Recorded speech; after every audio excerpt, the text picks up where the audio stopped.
Bueno, y como les decía, entonces hubieron épocas en las que no había una coordinación y eso complica bastante, ¿verdad?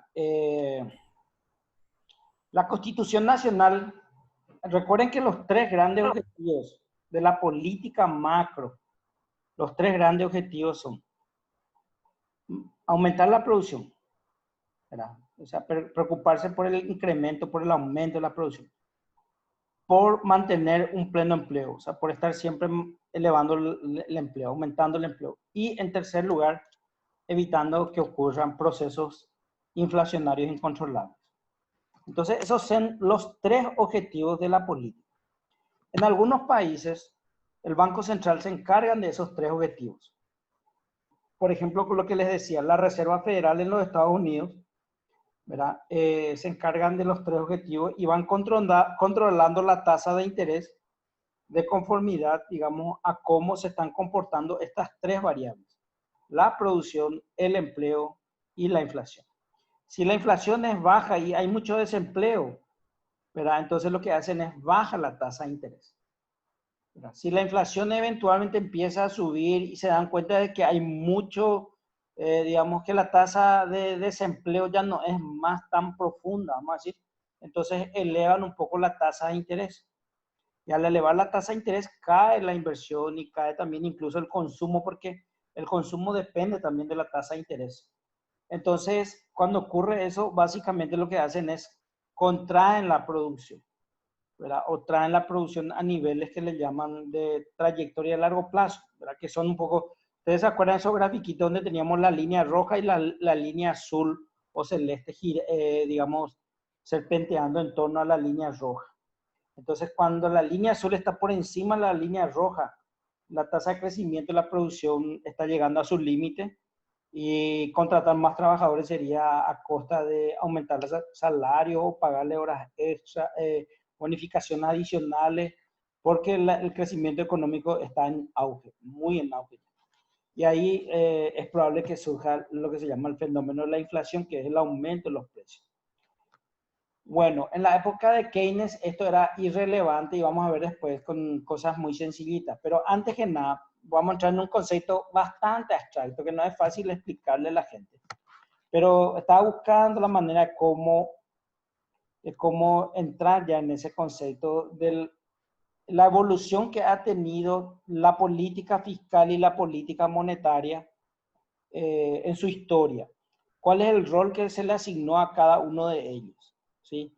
Cómo eventualmente se usó la política monetaria para fomentar el crecimiento económico, pero eso causaba a su vez inconvenientes, y cómo llegamos hasta la época actual en donde dice la Constitución Nacional que el Banco Central del Paraguay es una institución independiente y anteriormente dependía del Ministerio de Hacienda del Banco Central del Paraguay. Vamos a ver por qué dependía del Ministerio de Hacienda con una ecuacióncita, ¿verdad? Entonces, en la gran mayoría de todos los países del mundo, los países modernos, se ha tratado de liberarle al Banco Central del yugo que tenía con respecto, digamos, a la política fiscal, o sea, al Ministerio de Hacienda. Y vamos a ver el motivo por qué, por una cuestión de abuso, ¿verdad? Ojo, toda esta receta, la macroeconomía, recuerden, la macroeconomía se divide en dos partes. La de corto plazo, que es, básicamente persiguen estos tres objetivos, ¿verdad? Crecimiento de la producción, el aumento del empleo y mantener los precios estables, o sea, evitar la inflación. Esos son los tres objetivos de la macroeconomía de corto plazo. Es la macroeconomía keynesiana, puramente keynesiana. Cuando a Keynes le preguntaron qué ocurría en el largo plazo, por qué sus recetas son de muy corto plazo. Entonces, cuando a Keynes le preguntaron eso, dice, la verdad que lo único que estoy seguro es que en el largo plazo todos vamos a estar muertos. Fue la respuesta de él. O sea, él no tenía una respuesta para no tenía una respuesta para decir qué hay que hacer una vez que la economía se recupere. Él básicamente lo que quería era sacar la economía de la crisis, de la situación de crisis. Y después ya se va a ver. Es como justamente lo que veníamos, digamos, conversando recién. ¿verdad? Las reformas hay que hacer. Si querés asegurar un crecimiento de largo plazo, las reformas tenés que hacer. En este momento lo que tenemos es una crisis donde se tienen que utilizar las herramientas de la macroeconomía a corto plazo. Pero para el largo plazo, las reformas son relevantes.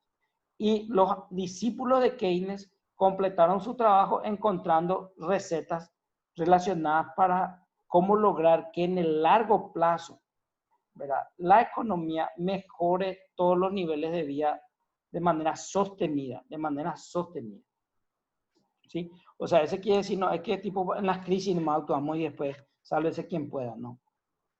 Entonces, quiero ponerles un ejercicio que hice para entender un concepto que vamos a usar dentro de una ecuacioncita y determinar la evolución que ha tenido el concepto de la política monetaria. A ver.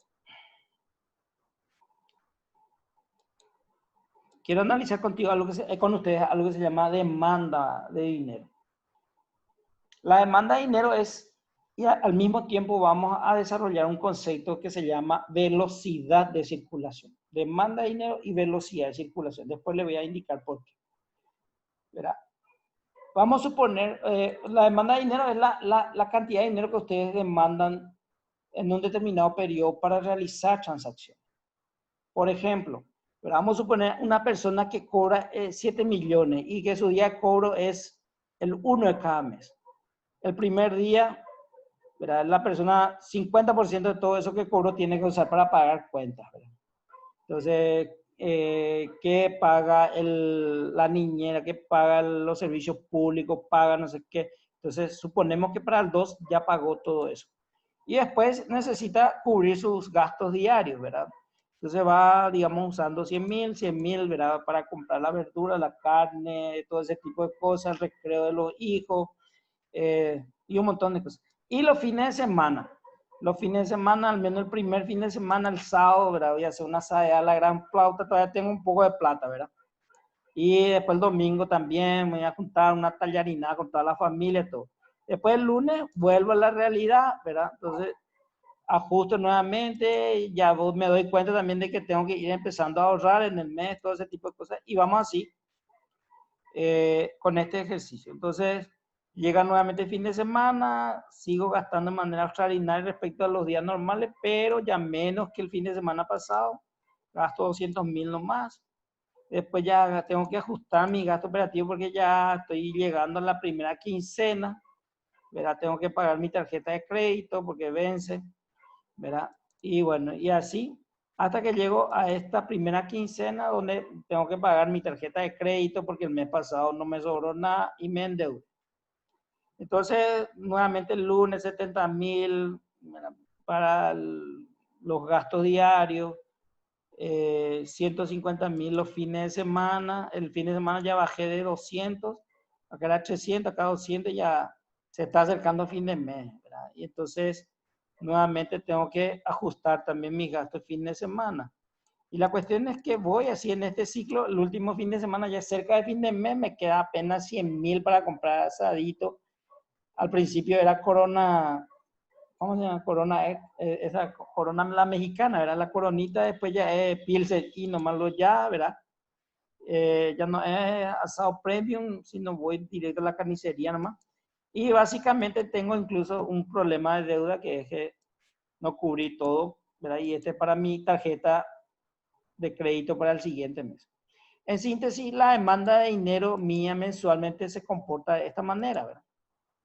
Entonces, el primer día hago un gasto fuerte, ¿verdad? Y después voy disminuyendo mis gastos. A veces estas pequeñas subidas son los fines de semana, ¿verdad? Y acá viene el pago de la tarjeta de crédito el mes anterior, viene así, y esto es, digamos, mi problema de déficit, de saldo. Entonces, esto explica seguramente la forma en cómo yo gasto en un mes. En líneas generales, por supuesto, hay particularidades y nunca esta generalidad se va a ajustar a esas particularidades. La pregunta es, si esto es así, que cada mes yo recibo 7 millones, llegado el siguiente mes voy a recibir otra vez 7 millones y lo voy a gastar así. Entonces, en un año, ¿cuántas veces digamos, este mecanismo se replica.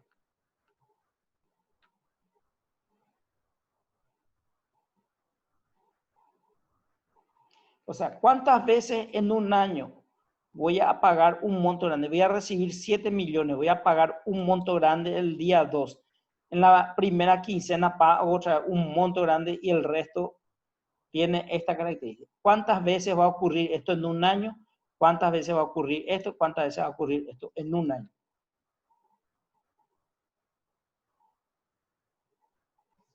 ¿Alguien? Profe, yo creo que va a variar, porque vamos a suponer que ese 3.500.000 que pagó al segundo día de haber cobrado es un crédito que tengo y vamos a suponer que a mitad de año ya se paga, cancelo ese crédito. Sí, ok. Quiere decir que no voy a llegar a cumplir los 12 meses, al igual que cuando llega vamos a decirle, el día 17 del mes, y a lo mejor puede ser que mantenga ese monto de desembolso, Sí. pero el mayor yo creo que va a variar de acuerdo, uno de los dos va a variar de acuerdo a qué tipo de gasto tengan el mes para poder desembolsar esos dos montos. Sí. Ok. Ponerle que somos 2.500.000 familias en Paraguay, tenemos que sacar un promedio. El promedio no se va a alejar mucho de este comportamiento. Las particularidades van a fluctuar seguramente. Pero las particularidades me van a llevar que no es el día 2, el día en que yo pago el gran monto, a lo mejor el día 4. ¿Verdad? En el promedio me va a salir eso y a lo mejor algunos dicen, no, pero yo en el día 2 ya pago, sí, pero en el promedio de las 2.500.000 familias, por supuesto aparece. Y también las particularidades me llevan este problema de ingresos, ¿verdad? Por supuesto, el que tiene más plata seguramente tiene otro formato, no va a tener seguramente saldo en rojo, al contrario, va a tener ahorro seguramente, no va a agotar todo. Pero después cuando calculo el promedio, o sea, cuando llevo a nivel macro, me va a salir un modelo en donde quizás el 3 de cada mes la gente hace una fuerte demanda de dinero. El día lunes, digamos, cubre sus costos operativos, martes también, ¿verdad? Y así sucesivamente. En términos generales, voy a encontrar patrones muy similares o patrones unificados en el promedio, que me va a llevar que cada 12 meses, o sea que en un año, 12 veces me va a ocurrir esto, que recibo un monto grande de dinero, gasto una parte importante en el segundo o tercer día y así sucesivamente. ¿Cuántas veces me pueden entonces ocurrir en un año? Mira, me puede Y ocurrir dependiendo de la frecuencia, yo creo que 12. 12, exacto. ¿Cuántas veces vos cobrarías, verdad? Por supuesto, por ejemplo, fíjate diciembre. Pues yo tengo que prever eso. Si yo soy el Banco Central, tengo que prever que en diciembre, ¿verdad? Vos vas a recibir ya no 7 millones, sino posiblemente el doble. O sea, tengo que inyectar una masa más grande, ¿verdad? Pero esto me puede ocurrir regularmente 12 veces en un año. ¿Cuántas veces generalmente yo cobro en un año y cobro 7 millones? El Banco Central tiene que modelar esto, tiene que saber efectivamente cuántas veces las personas reciben este dinero, gastan todo en este ciclo, vuelven a recibir acá. ¿Sabes cómo esa película El Día de la Marmota? De hecho, yo digo que gran parte de nuestra vida refleja un poco eso que se transmite en el Día de la Marmota, ¿verdad? Te despertás y parece que estás viviendo el mismo día de ayer, ¿verdad? Ahora que me quedo en casa, por ejemplo, tengo que cocinar, lavar los cubiertos y parece que todos los días son iguales, ¿verdad? Cocino, se ensucian los cubiertos, lavo, después se ensucian otra vez, todo ese tipo de cosas, ¿verdad? Entonces, permanentemente vivimos el día de la marmota. La misma cosa ocurre un poco con nuestro dinero, ¿verdad? Cada mes recibimos plata, nos plagueamos, ¿verdad? Nuestros hijos a lo mejor, papá, necesito tal cuantía, ¿verdad? Y así estamos 12 veces al año, ¿verdad? En este ciclo. A eso le llaman velocidad de circulación. A eso le llaman. Si nosotros hubiésemos cobrado cada semestre lo que queríamos de acá, por ejemplo, 3,5 millones nomás, ¿sí? Y acá, en vez de hacer este pago grande, hubiésemos visto en el 15, el día 15 más o menos, recibir otros 3,5 millones y en el medio se van a hacer pagos, ¿sí? O sea, si nosotros cobramos semestralmente, pero si nosotros cobramos quincenalmente, ¿cuántas veces va a ocurrir esta situación en un año? Este primer punto, en donde se recibe la plata. Solamente que no va a ser 7, va a ser 3,5 millones. ¿Cuántas veces va a ocurrir en un año que reciba 3,5 millones?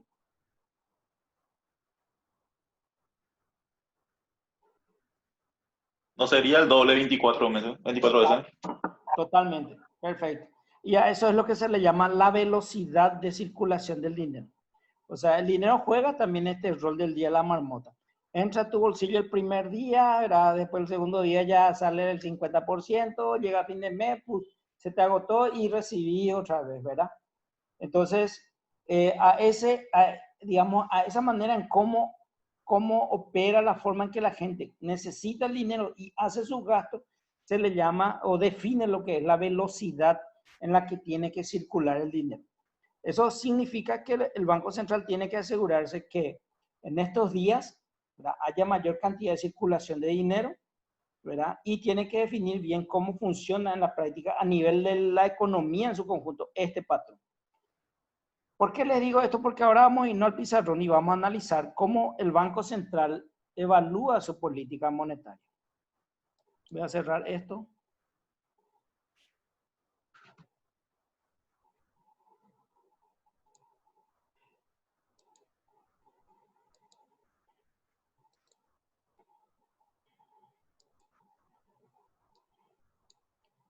Entonces nosotros dijimos que hay un concepto que se llama velocidad de circulación. Y es digamos, la cantidad de veces que un dinero va y viene en el bolsillo de la gente para poder cumplir una función, ¿verdad? ¿Cuál es la función del dinero?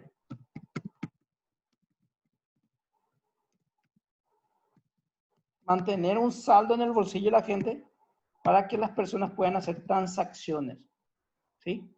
O sea, mantenerse en el bolsillo de las personas para que éstas puedan realizar transacciones.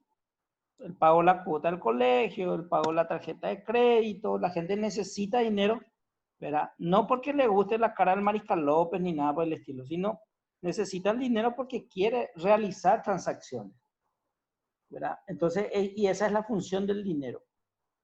Entonces, los economistas, a partir de estos conceptos, definieron algo que se llama teoría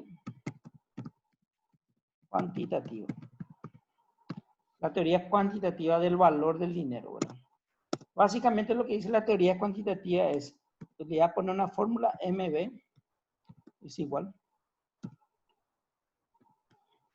donde M es dinero, B es lo que analizamos recién en el gráfico, M es dinero, el dinero del BCP, lo que el BCP tiene que inyectar, dinero del BCP, ¿sí? Que tiene que sacar, inyectar en el sistema porque la gente va a necesitar.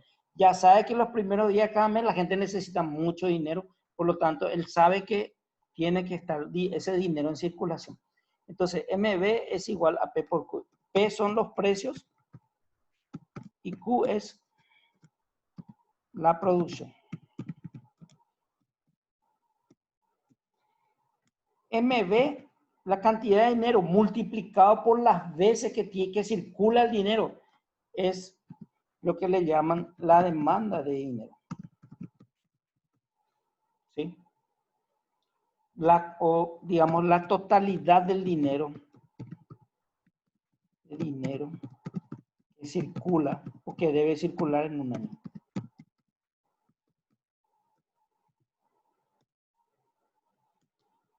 Entonces, si MB es la totalidad de dinero que debe circular en un año y la gente quiere el dinero no porque le guste el color del billete, ni la barba del mariscal, ni nada por el estilo, sino le gusta o quiere el dinero para poder comprar cosas, ¿qué es P por Q? A ver si saben.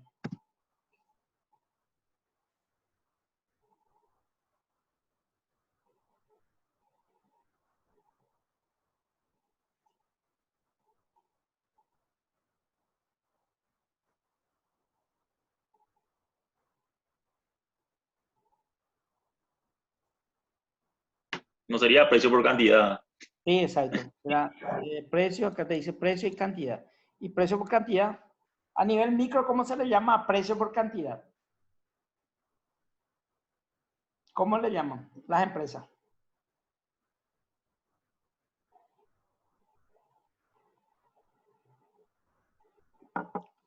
Forma parte de los ingresos de las empresas. O sea, la cantidad que produjo por el precio al que vendió, ¿verdad? Esos son los ingresos de las empresas. Pero si yo sumo todos los ingresos de las empresas, ¿qué me da? Porque estoy hablando de macroeconomía, no de una empresa. Si yo sumo todo lo que una empresa produjo y vendió, ¿cómo se Eso en llama? el PIB. Exacto. Producto Interno Bruto, ¿sí? Que es a su vez el ingreso monetario de toda la economía, que después se distribuye entre salarios, ¿verdad? Pago por la renta de la tierra, ¿verdad? Y beneficios para el empresario, ¿verdad? Entonces, por eso también el PIB es equivalente al ingreso, ¿sí? Por supuesto, aparece el Estado y el Estado dice, no, un pedazo de la torta es mío, ¿verdad? Entonces, hay que distinguir entre el PIB bruto y el PIB disponible, o sea, el ingreso disponible, ¿sí? Bueno, entonces la ecuación lo que me dice es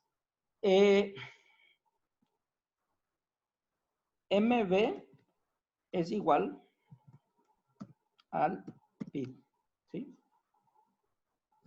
O sea, la cantidad de dinero por la velocidad en que circula la plata, que es ese gráfico, es igual a la producción total, ¿sí? Entonces,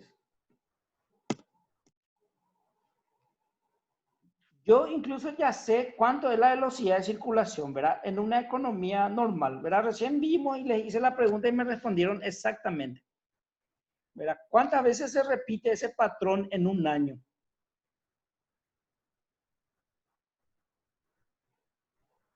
¿Cuántas veces se repetía ese patrón donde el primer día yo cobraba, después gastaba una gran parte, después ya gastaba poco? 12 veces se repite. Exacto. Entonces yo sé que normalmente en una economía donde los salarios se pagan 12 veces o se pagan de manera mensual, la velocidad de circulación, si yo soy Banco Central, sé que la velocidad de circulación está más o menos en el orden de los dos.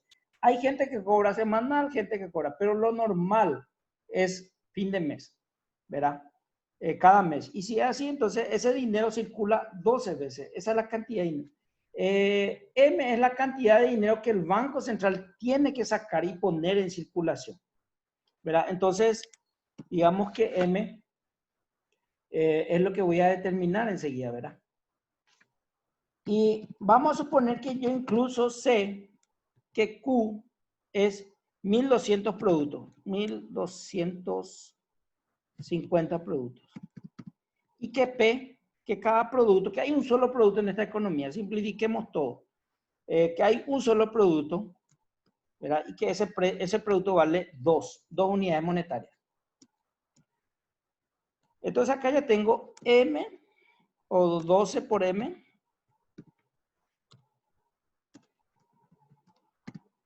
es igual a 2 por 1250. ¿Sí? Entonces el Banco Central dice, bueno, pero yo lo que quiero saber es cuánto dinero tengo que sacar, ¿verdad? Ya llegué al 30, al 31 y sé que mañana la gente va a empezar a demandar. Entonces necesito saber cuánto dinero es lo que la gente tiene que sacar. ¿Cómo yo hago? Entonces 2 por 1250 me daría, creo que 2500. Dividido 12. Entonces, ¿cuánto dinero tiene que sacar o poner a disposición del público o asegurarse que esté a disposición del público el Banco Central? 2500 dividido 12.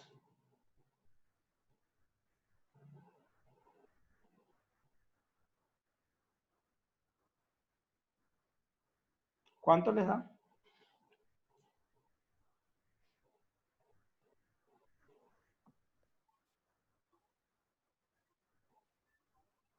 $208,33.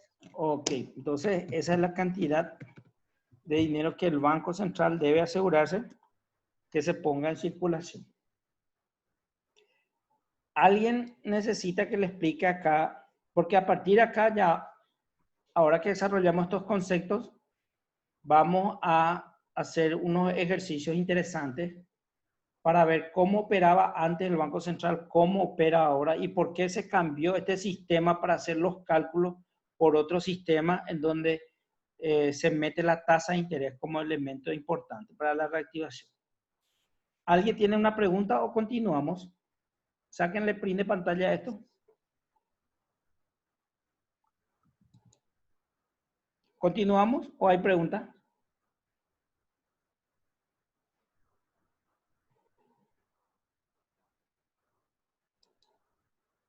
Continuamos, profe. Ok.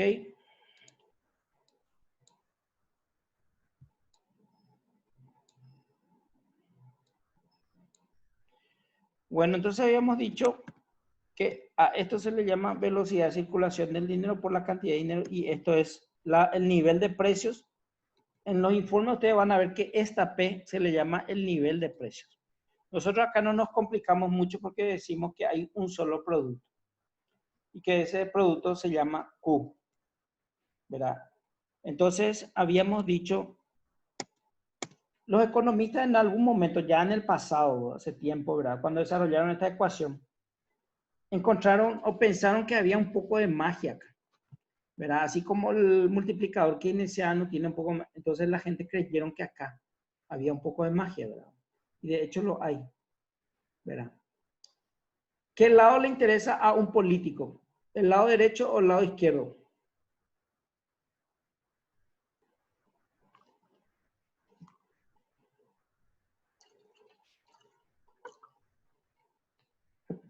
Si yo soy político y hago mi discurso y digo, vamos a crear puestos de trabajo, vamos a asegurar que la producción crezca y que todo vayamos bien. ¿Qué lado me interesaría? ¿De qué lado estoy hablando? ¿Del lado derecho o del lado izquierdo?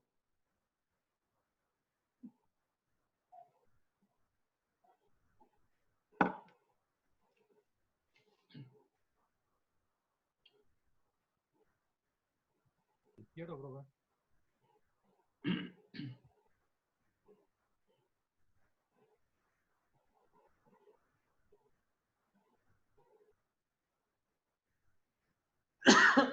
¿Mm? ¿Qué dicen ustedes?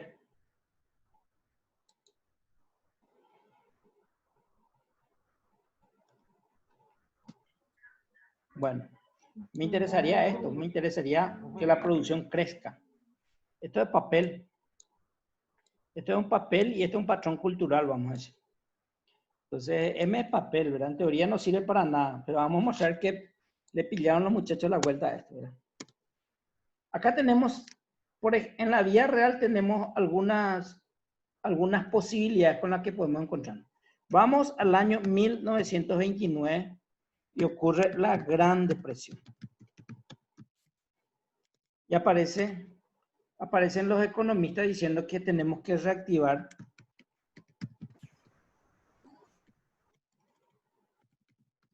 el PIB. O sea, este lado. La cantidad producida cayó tanto, ¿verdad? Que teníamos que incentivar a que se vuelva a producir, pero estaba faltando plata, estaba faltando ingresos. Entonces, básicamente lo que se dijo es lo siguiente: inyectemos dinero, pero ese dinero tiene que venir de afuera, ¿verdad? Por ejemplo, cuando Paraguay coloca $1.000 millones en bonos, ¿verdad? Ese dinero, ¿dónde entra? En el Banco Central. Pero cuando el Ministerio de Hacienda le dice al Banco Central, che, tráeme mi plata, quiero mis $1.000 millones, el Banco Central no le entrega en dólares, le entrega en nueva moneda, dinero calentito, le entrega al Banco Central. O sea, si yo envié un proyecto de ley al Congreso para endeudarme por $1.600 millones, ¿verdad? Ya tenemos que saber que esa plata, cuando ingresa al Banco Central, todavía no salió, no está en circulación, está en una cuenta corriente a favor del Tesoro. Entró dólares, ¿verdad? ¿Qué piensan ustedes que va a salir ahí? ¿En dólares o en guaraníes? ¿Cómo paga el Tesoro las cosas?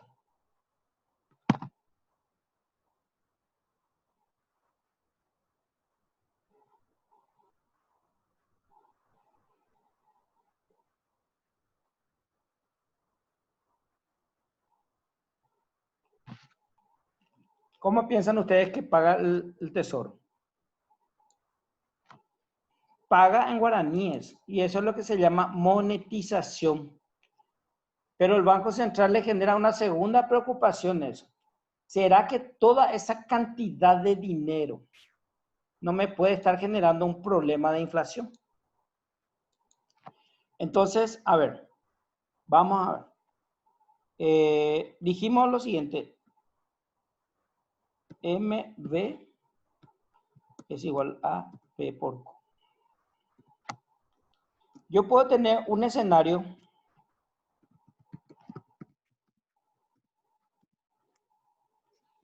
Vamos acá a saber dos cosas. En el lado izquierdo ya sé que hay una V, una letra B que es constante. ¿Cuánto era el valor de B en un año? 12, brother. 12. Ok, perfecto. B ya sé que es 12 porque responde a patrones culturales. Eso no cambia mucho. Entonces mi ecuación se me va a convertir 12 por M es igual a P por Q. ¿Sí? Entonces hay una variable en el lado izquierdo que no se va a mover. Entonces en el lado derecho tenemos dos variables. ¿Verdad? Puede ser que una de las variables no se muevan. ¿Cuál puede ser?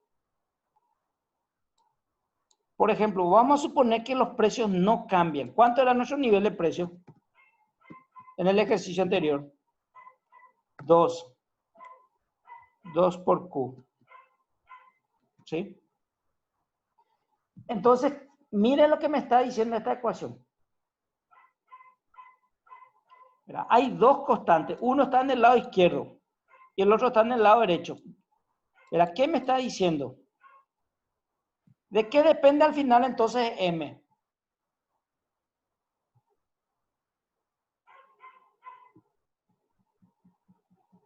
De la cantidad. Sí, M, en realidad la cantidad depende de M. ¿Se dan cuenta? O sea, si yo aumento la cantidad, o sea, lo que me está diciendo esta ecuación, que yo puedo definir la cantidad. O sea, hace rato era, no sé, producía un solo producto, fabricaba un solo producto, remera, lo que sea, ¿verdad? Y decía que podía sacar 1.250, ¿verdad? Si los precios son constantes, quiere decir que los precios no van a subir. Si los precios son constantes, entonces, ¿qué puede ocurrir? Puede ocurrir que, ¿verdad? Esta parte que me interesa a mí, que crezca la producción, me doy cuenta que dependo de quién. ¿De qué institución dependo?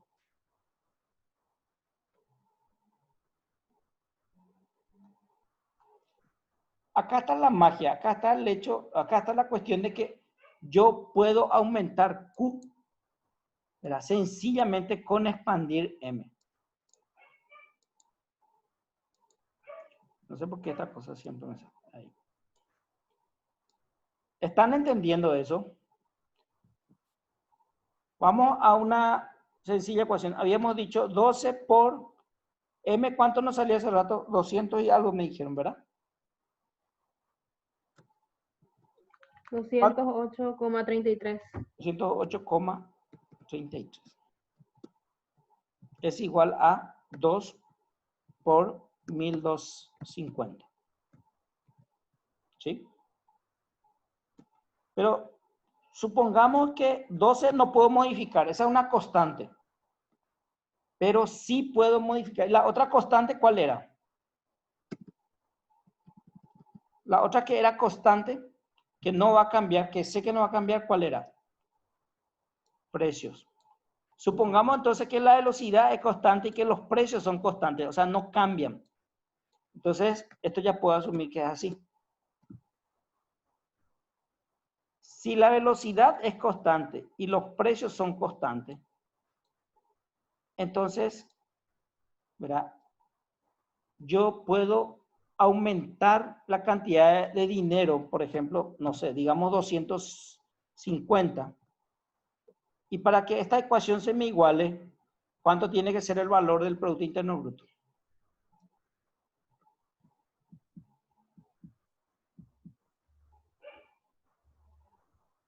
250 por 12.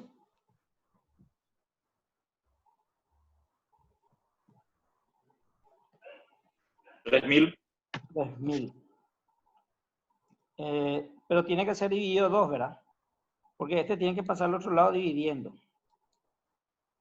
¿Sí? Sí, 1.500 sería. 1500. Y ahí se igualaría la ecuación, ¿verdad? ¿Sí?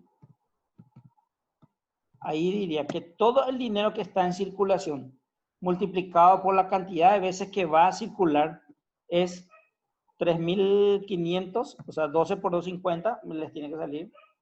12 por 250 les tiene que salir 3.000. Perdón, 3.000. Y si el precio es 2 y se producen 1.500 unidades, entonces también se iguala y es 3.000. ¿Sí? ¿Cuánto nos salía el PIB hace rato? 2.500. Y ese 2.500 es intencional porque era el 2.500 de nuestro escenario base de siempre. ¿Cuánto es el aumento de la producción ahora? 3.000 dividido 2.500.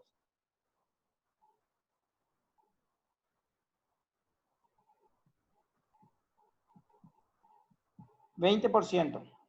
¿Sí?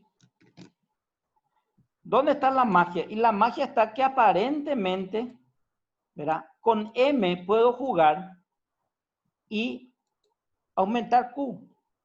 O sea, lo que tengo que hacer es poner M en circulación nomás. Por ejemplo, ¿verdad? Ahora que pillé esto, que velocidad y precio son constantes, entonces la velocidad es 12, ¿verdad? Y tengo que determinar.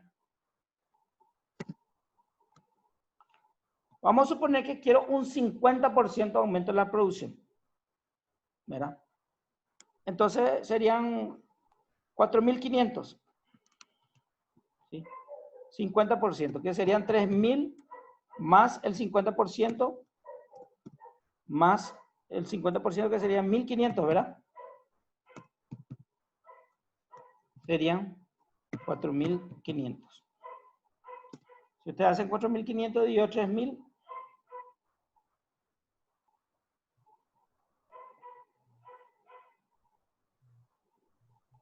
$50 de aumento, ¿sí? Entonces, aumento la producción. Ahora lo que tengo que saber es, ya tengo el resultado de la variable derecha. Acá es 3.500, ¿sí? Ya tengo este resultado. Lo que tengo que saber es cuánto dinero tengo que poner en circulación. O sea, va a ser 12 por M y el PIB que quiero es de 4.500. Y M va a ser igual a 4.500 dividido 12. 375 es la cantidad de dinero que tengo en circulación, que tengo que poner en circulación. Entonces, este es un escenario que refleja un poco cuando los precios no cambian. Entonces, si yo tengo un escenario en donde los precios no cambian, ¿verdad? Lo que yo tengo que hacer es aumentar la cantidad de dinero en circulación. ¿Sí? ¿Cómo se hizo esto? El Estado se endeudó, ¿verdad? Y ese dinero tenía que salir del sistema financiero y ir digamos, a las manos del Estado. La misma cosa ahora, para evitar que el PIB caiga, ¿verdad? ¿Qué tuvo que haber hecho el gobierno? Se endeudó, introducí, como ese dinero vino del exterior, introdujo en el Banco Central y el Banco Central sacó guaraní, o sea, expandió él, ¿verdad? Y puso una mayor cantidad de dinero en manos de la gente. ¿Sí? Entonces, este es el escenario de 1929. Cuando Keynes llega con su, digamos, con su obra, se está por terminar, entramos otra vez, ¿verdad? Después. ¿Quieren algún receso o continuamos y vemos después? Vamos a entrar ahí y discutir. ¿Les parece?